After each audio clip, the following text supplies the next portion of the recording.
Hello, I'm Samantha Armytage from Sunrise and I'm going back to school with Student Edge.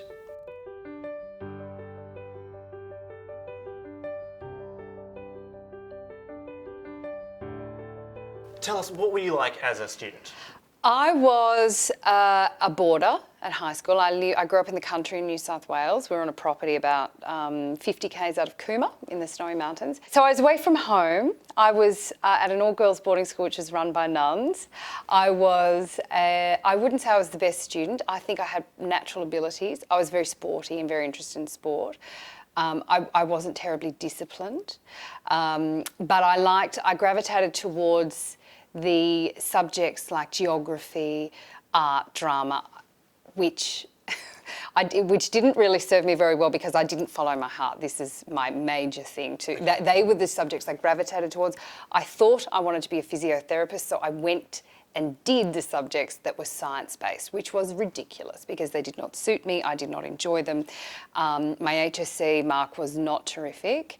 I won't tell you what it was, but it wasn't great, and it would give everybody hope that there is life after the HSC. I had a great time at school, but I wasn't the greatest student. I wasn't terribly applied. What was it about physiotherapy that you thought, okay, this is a career I can... Was it because of those things that you were passionate about, it was hard to see the career? Look, I didn't see the career at all. I didn't think it through, but then you don't. You're not meant to at 16. You're not meant to know what you're going to do at 39, at 16 or 17 when you choose these subjects in year 11. I just thought, I guess I was a country kid, and physiotherapy was one of those careers, one of those jobs in my mind that women did. I mean, we're talking about the 90s, so it's not ancient, it's not like Kochie, but I did work experience at a physiotherapist in year 10 and thought that was it. Now, there is no way I would be a good physiotherapist. I have no tolerance for sick people. So I don't know what I was thinking. And it's lucky how life turns out sometimes because things happened, I'll tell you about, that put you in a different scenario, and at the time you don't quite know what's happening, but it all works out as long as you have a good work ethic and you're open to fun and adventure and hard work, then it can work. Well, I do want to get there. I want to get to the abandoning of physiotherapy. Just quickly though, can you tell me about when your parents decided to send you away so you weren't going to be studying in the Snowy Mountains? Did you have much say? Were you happy about it? No, I was 14. I had no say at all. And at the time, I was leaving my horse. I was leaving my mates from, Armytage public school, population 24 kids. I was leaving a farm. I'd never really been to Sydney. I'd never seen a McDonald's. We were very unsophisticated kids.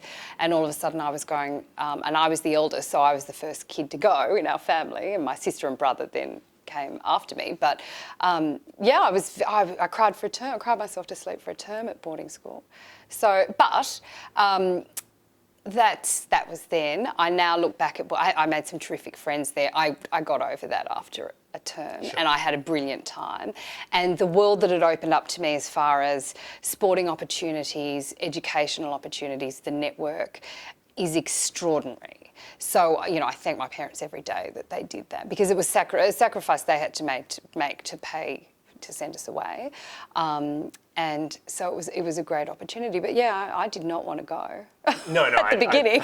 No 14-year-old wants to go. There's no horse in Sydney. Exactly. I was such a little country girl. I just wanted to be with my horse, and that was it.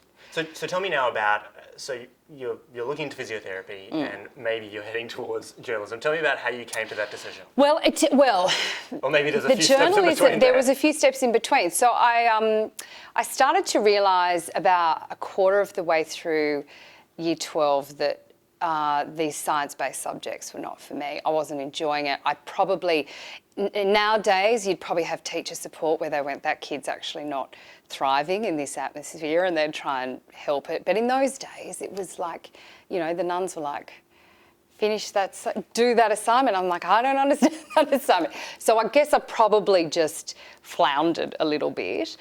In hindsight is a wonderful thing, and you're not supposed to have it at 17 or 18, but in hindsight, I should have done art and drama, and I loved English, but all the things that I'm good at, writing, speaking, being a bit of a show-off. Cruising through year 12 was kind of a bit like, okay, I didn't quite scholastically not great, so I just focused on sport, had a good time. My HSC mark came through, it was terrible. And Mum and Dad were really disappointed. And I thought, what am I going to do? I thought, I know, I'll go and work in a school in England. And, you know, I'd just come out of boarding school, so it was a safe environment to go back to a boarding school, but as a substitute teacher / boarder mistress.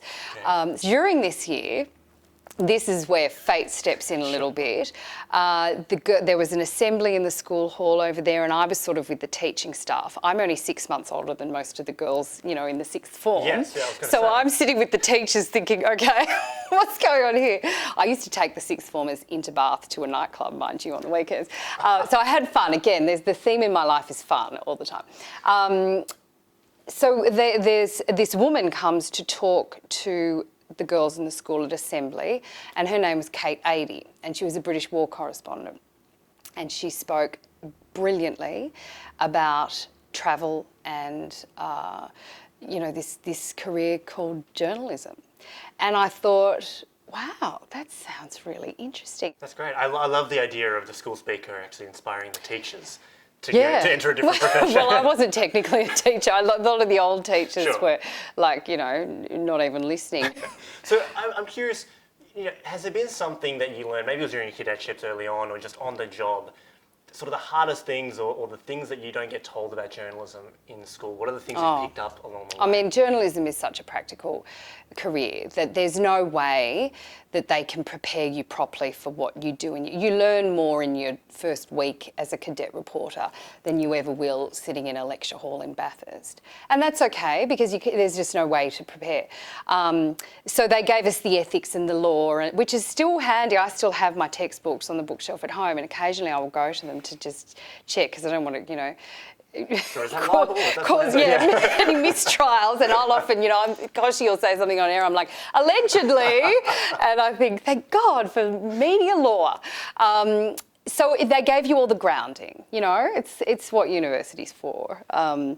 They taught us, I guess, microphone etiquette and all that sort of stuff.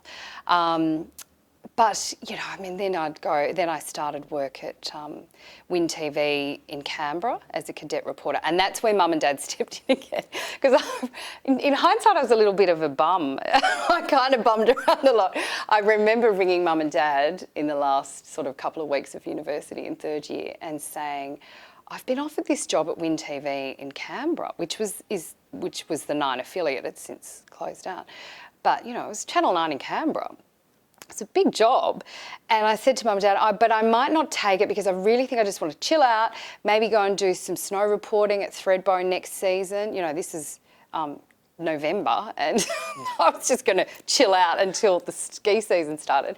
And I remember Dad saying, you bloody will not, you're going to Canberra to work for Channel 9. So, you know, that's where Mum and Dad, not even subtly, but they very much knew that I was the kind of person that needed to be pushed toward focus sometimes. They bit their tongue for a bit. And they'd let me go, but then they'd not. Well, looking back on all those experiences, I mean, is there a particular regret from that time? I know you said you wished you'd studied, you know, those things you loved, but, you know, did it all work out? Yeah, it did. You know, you don't want to regret school because it's so, it's such a part of your life where it's so important to, you're learning how to be a person, your character is developing. I don't regret. There was a time when I felt a bit sick about how I'd kind of not applied myself like I should. But that was really because, you know, when you disappoint your parents, that's worse than when they're cranky with you, when they just say nothing. It's like, oh my God. So I felt a bit sick. But look, it's all, you know, I think they couldn't be, they're very proud now. You know, if I was to say anything, it's hard because you're so young and you don't really know what your personality is. But if you've got someone who can help you to see, kind of nudge you into, well, these are your strong points, you know, you're a good talker, you're a good writer.